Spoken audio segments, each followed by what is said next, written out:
खूबसूरत कहानियाँ by doctor rakhi Mehta. Episode 1। कहते हैं जीवन एक संघर्ष है। मैं डॉक्टर राखी मेहता जीवन और संघर्ष के साथ जयपुर से अपनी कहानी, खूबसूरत कहानियों के माध्यम से आप सभी के साथ रूबरू हो रही हूँ। मैं उस परिवार में मेरा जन्म हुआ जहाँ लड़कियों को देवी के रूप में माना जाता है। क्योंकि वहाँ 5 पीढ़ियों से लड़की नहीं थी। तो जब मेरा जन्म हुआ तो मेरे पूरे परिवार, दादा दादी, चाचा चाची, मदर फादर, सभी ने खुशियाँ मनाई। लेकिन जैसे ही डॉक्टर ने मेरी दादी के हाथ में मुझे रखा तो वैसे ही डॉक्टर ने ये भी साथ में कहा कि रतन जी, ये अगर 1.25 महीने बच गई तो ये बच गई, नहीं तो इसकी जितनी सेवा कर सकते हो कर लो। उसी समय मेरी दादी की आंखों में आंसू थे। बोले 5 पीढ़ियों से पहली लड़की आई और वो भी इतने संघर्ष करने के बाद हमें मिलेगी। हमें समझ नहीं आ रहा है कि हम क्या करें। फिर भी मेरी दादी ने हिम्मत रखी और कहते हैं ना कि उस समय में देवी देवताओं का सबका वो रहता है, तो उन्होंने हर जगह अपनी मन्नत मांगी कि किसी भी तरह से मेरे घर में ये लक्ष्मी, ये देवी मेरे यहाँ रह जाए। और उन्हीं की सेवा का और सब परिणाम था कि 11 दिन बाद जब मैं हॉस्पिटल से गई, 1.25 महीने तक मुझे रुई में रखा गया। क्योंकि मेरा वज़न कम था और डॉक्टर ने ये कह दिया कि यह 1.25 महीने तक रुई में रहने पर अगर ये सरवाइव कर जाएगी तो कर जाएगी। क्योंकि 5 दिन तक मैं रोई नहीं थी और उसके बाद 11 दिन से छुट्टी। तो ये सब चीज़ें मेरे पूरे परिवार के लिए एक बहुत संघर्ष वाला समय था। लेकिन उन सब के आशीर्वाद, उन सब की मेहनत और उन सब के दिए हुए दुआएं और सभी के द्वारा दिए गए आशीर्वाद का ही परिणाम था कि मैंने जीवन में सरवाइव किया। और जैसे ही मैं 5 महीने की हुई और मेरी मदर मुझे लेकर अपने पीहर गई, मतलब मेरे ननिहाल गई, तो वहाँ जाते ही मुझे डबल निमोनिया। मेरे नाना नानी के होश उड़ गए। उनका ये कहना था कि अगर अब इसको कुछ हो गया तो इसकी दादी हमें छोड़ेंगी नहीं। क्योंकि एक तो ये बड़ी मुश्किलों से उनके आंगन में 22 साल के बाद एक नन्ही परी आई और उसका भी यहाँ आते ही ये हाल हो गया। उन्होंने कहा तुरंत अभी हॉस्पिटल लेके जाना है और नहीं तो अभी मैं अपने दामाद को फ़ोन करता हूँ और वो आकर ले जाएं। लेकिन मेरे नाना के यहाँ पर एक कंपाउंडर थे, उन्होंने कहा कि नहीं रतन जी, अभी रुको और जैसे मैं कहता हूँ वो करते जाओ, 3 दिन में ये सही हो जाएगी। और वही हुआ। उन्होंने जैसा जैसा उनको बताया वैसा वैसा उन्होंने किया और 3 दिन के बाद में मैंने आंखें खोली। सबके मुंह पर खुशी की लहर दौड़ गई, सबने चैन की सांस ली। उसके बाद फिर मदर मेरी वापस आई। मेरी कहानी यहीं नहीं रुकी। जैसे ही मैं 13 महीने की हुई तो मेरे फादर का ट्रांसफ़र बाहर हो गया अजमेर से। चूँकि मैं अजमेर में ही बॉर्न बॉटअप हुई, तो मेरी दादी से कहा कि अब मैं परिवार को लेकर जाऊंगा। दादी ने मेरी मना कर दिया ले जाने से। पापा ने कहा लेकिन ये अभी बहुत छोटी है। बोले नहीं। और मेरी दादी मेरे फादर को बिना कुछ कहे हुए मुझे बीकानेर अपने गुरु महाराज से मिलाने के लिए ले गई, उनका आशीर्वाद दिलाने ले गई। आप सोचिए 13 महीने की बच्ची को मेरी दादी इसलिए ले गई कि एक तो उन्होंने मुझे अपनी बेटी बनाया, दूसरा राखी के दिन का मेरा बर्थ, तो बोले ये अपना नाम भी लेके आई है और ऐसे दिन आई है जब ये मेरी बेटी बन के आई है। और मेरे से उसी दिन मेरे अंकल की भी राखी बंधवाई थी। तो बस उन्होंने कह दिया कि अब मैं इसको अपने पास ही रखूँगी। तो इस तरह से मेरी 13 महीने की से लेकर और पूरे 10 साल तक मैं अपने दादा दादी के पास रही। और फादर का जगह जगह ट्रांसफ़र होता रहा, कभी जोधपुर, कभी किशनगढ़, क्योंकि मेरे फादर BSNL में थे, इंजीनियर, और मदर मेरी हाउसवाइफ थी। इसी तरह से 10 साल निकले। 10 साल के बाद चूँकि मेरे ग्रैंडफादर और ग्रैंडमदर ही रह गए घर में और अंकल आंटी जो कि जॉइंट फैमिली में ही रहते थे हम लोग सब, तो अंकल का ट्रांसफ़र हो गया था क्योंकि वो एजुकेशन डिपार्टमेंट में थे। तो उनका ट्रांसफ़र बोरुंदा जोधपुर साइड में हो गया। तो उन्होंने कहा अब इसको पढ़ाने के लिए, और चूँकि एजुकेशन भी हायर उसमें जा रही थी, तो इसको समय देना आप लोग नहीं दे पाएंगे, तो या तो आप इसको इसके पेरेंट्स के पास भेज दें या फिर इसको हम ले जाएं।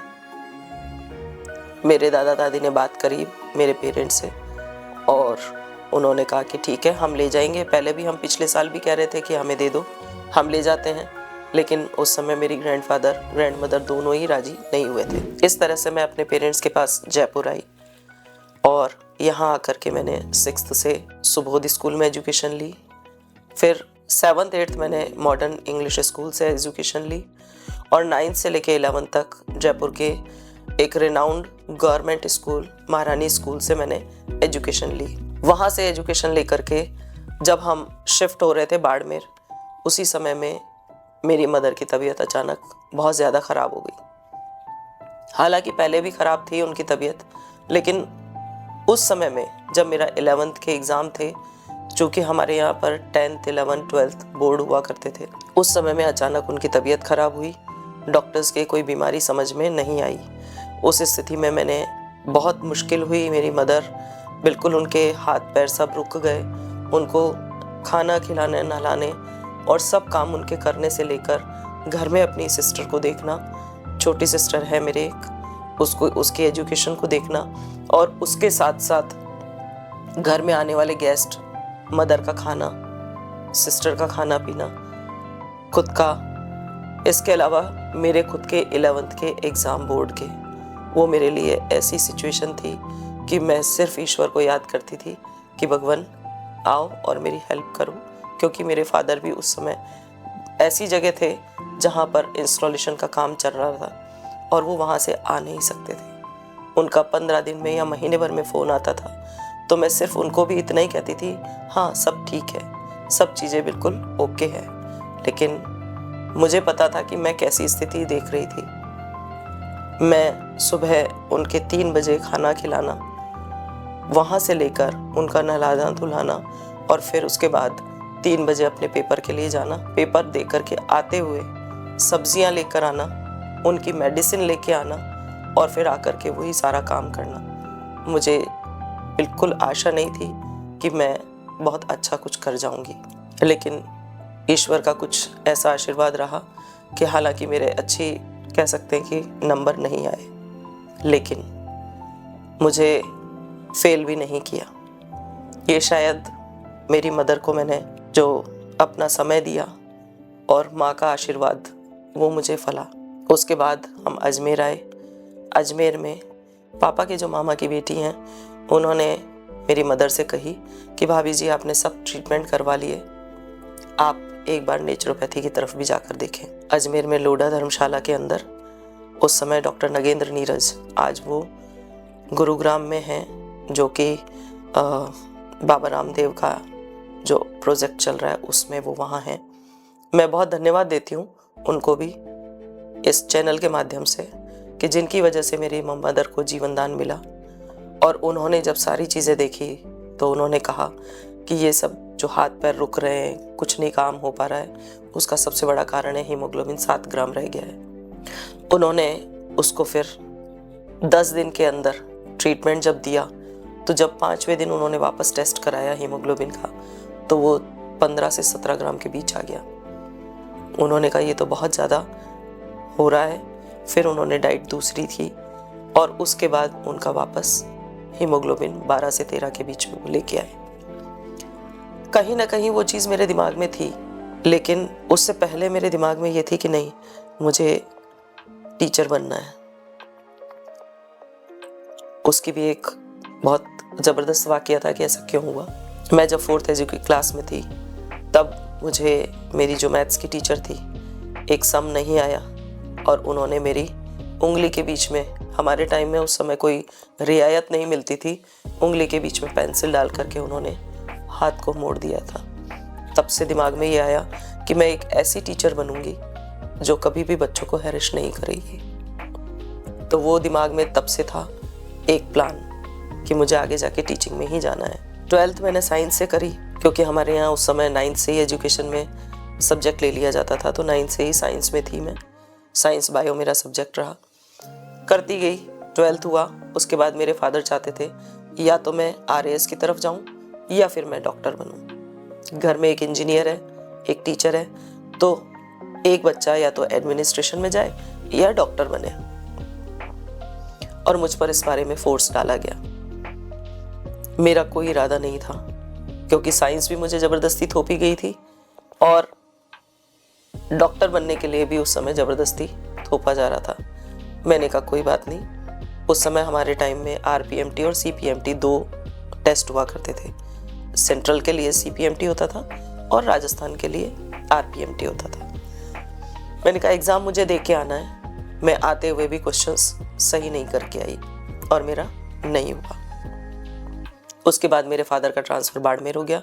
हम बाड़मेर गए। कॉलेज की एजुकेशन मैंने पूरी करी, BSc के बाद में फिर उन्होंने छोटी एज, और जैसे ही हम वापस बाड़मेर से 91 में हम लोग जयपुर आए, आते ही उन्होंने कहा ग्रेजुएशन हो गई है, तो अब RAS का फॉर्म भर देते हैं, जबकि RAS अंडर एज वालों को करवाई नहीं जाती थी।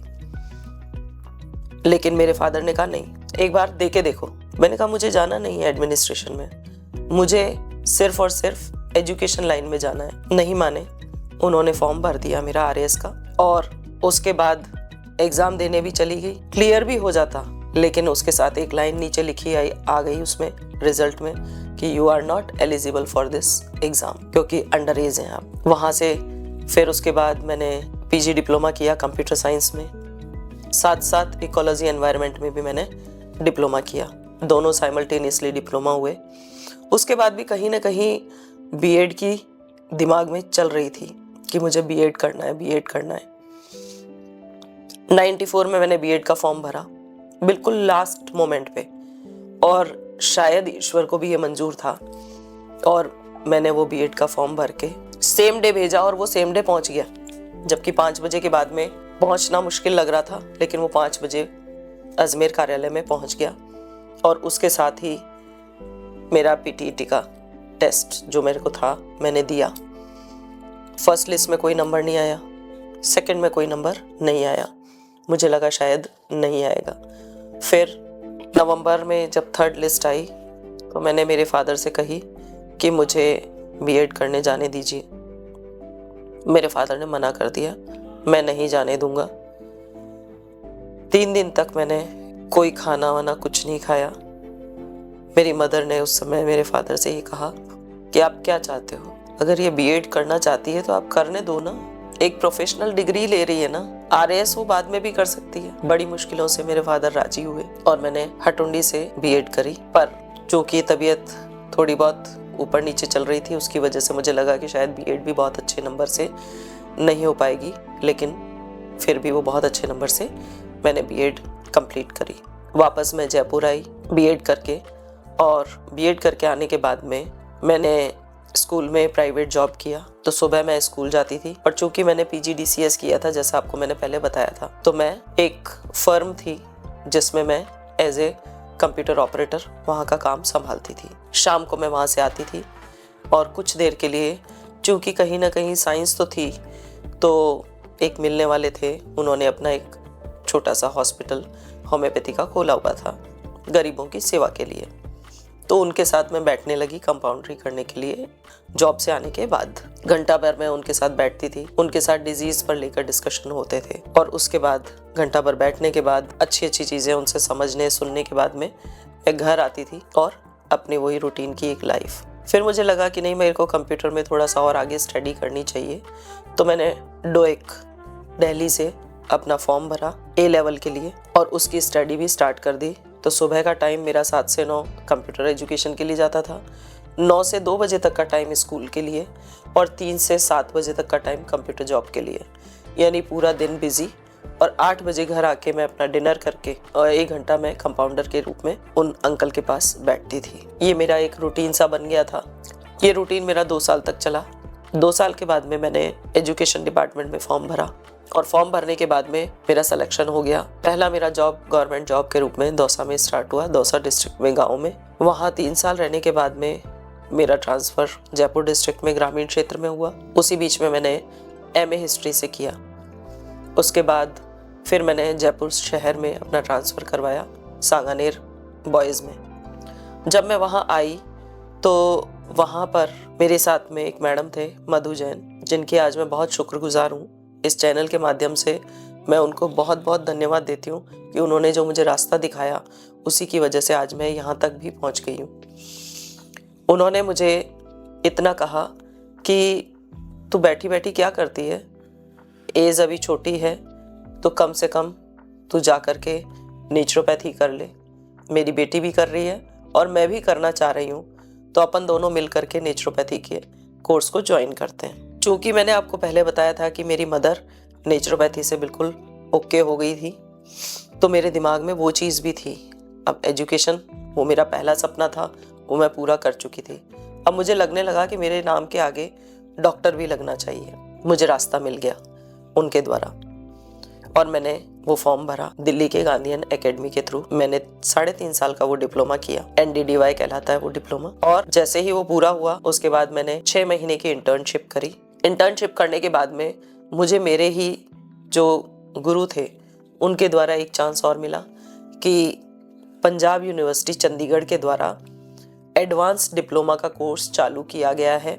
वो साल भर का है।